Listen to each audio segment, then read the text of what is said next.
Hi and welcome to this week's video. My name is Belle and I create oracle decks full of magic and heartwarming stories. Today I'm going to paint a card for the Botanical deck that I imagine as a sister deck to the 𝐀𝐤𝐚𝐬𝐡𝐢𝐜 decks. I can see these cards being a little smaller in size, full of color and botanical insights. The reason I'd like it as a companion to the 𝐀𝐤𝐚𝐬𝐴 oracle deck feels kind of obvious. I picture it as Frida's own collection of notes on her journey of becoming a green witch. I can already see myself shuffling the bigger deck, then pulling additional cards for clarification from the smaller deck full of flowers, mushrooms and plants. Okay, so much for the visuals of this video, but what I'd really like to talk about with you today is something with a bit of a plot twist at the end. At least that's how I imagine it to be read now. So let me set the scene for you, please.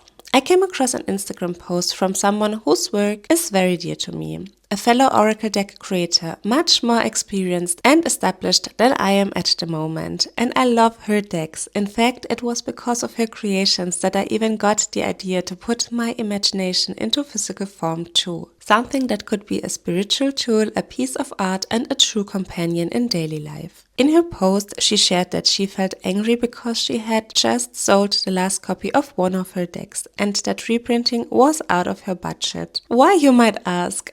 Yeah, well, it's because pirated copies of her work were circulating, sold at a much lower price. So in other words, someone stole her artwork. And this, I think we can all agree upon, is truly devastating.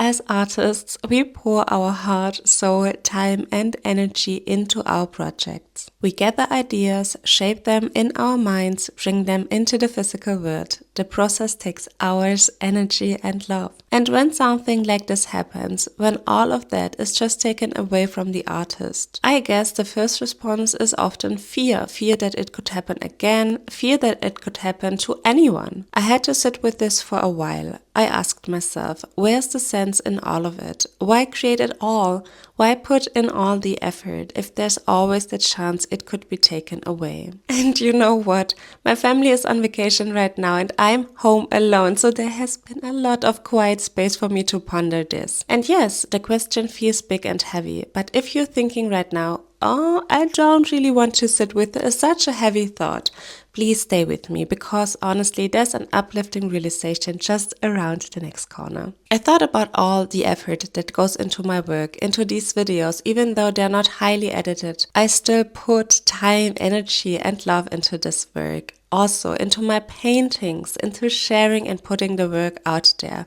Is it all worth it? And my answer is yes, it is. It is worth it. Because first of all, it's almost as if I myself can't be any other way. I cannot not create, if you know what I mean. And of course, I long to connect with others over my work, especially kindred souls. So it comes back to a simple but deep and beautiful truth. One, the Akashic records always show me as the image of a rainbow.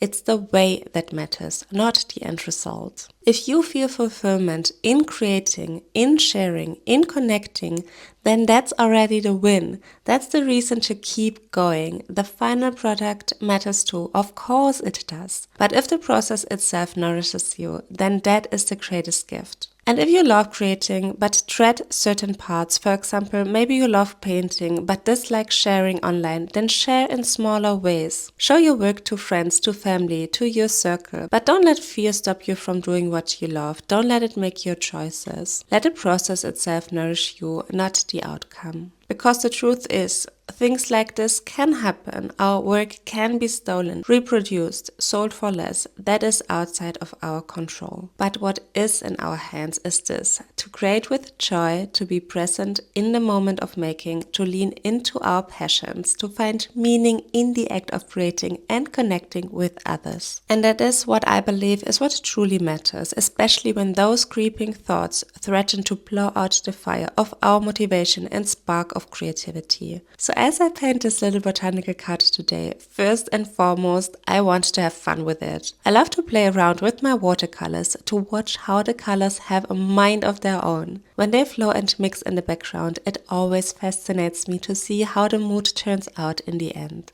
And I'm not trying to be a perfectionist. If it turns into a piece I love, that's wonderful, but even then, it's the joy of the process that matters most. So I truly hope that this conclusion doesn't feel too random after all. It all circles back to the rainbow image of the Akashic Records. Enjoy the process, don't be too attached to the outcome. And before I leave you with today's painting, there's one more thought I'd like to share. When I speak about enjoying the process and not clinging too tightly to the outcome, I don't mean to dismiss the very real struggles that artists face when their work is stolen or undervalued. My heart truly is with everyone who has gone through this painful experience. And I hope that as a community of artists, we can keep lifting each other up with kind thoughts, encouraging words, and a sense of solidarity. Because art is not only something deeply personal, it's also, for many, their way of making a living, and that deserves respect and protection. So with that, I hope that speaking about this topic can help to sensitize others to be aware of scams within the art world and to look out for possible pirated copies of decks, prints, artwork, and so much more. And for artists, I hope that talking about it helps to strengthen the solidarity between us as a community. I always want to create strong, loving and supportive spaces, and with my thoughts, I hope I can contribute to that. I hope that you feel inspired as always, and I am sending you so much love. I wish you a wonderful time wherever you are, and I'm signing off now. See you very soon. Bye bye.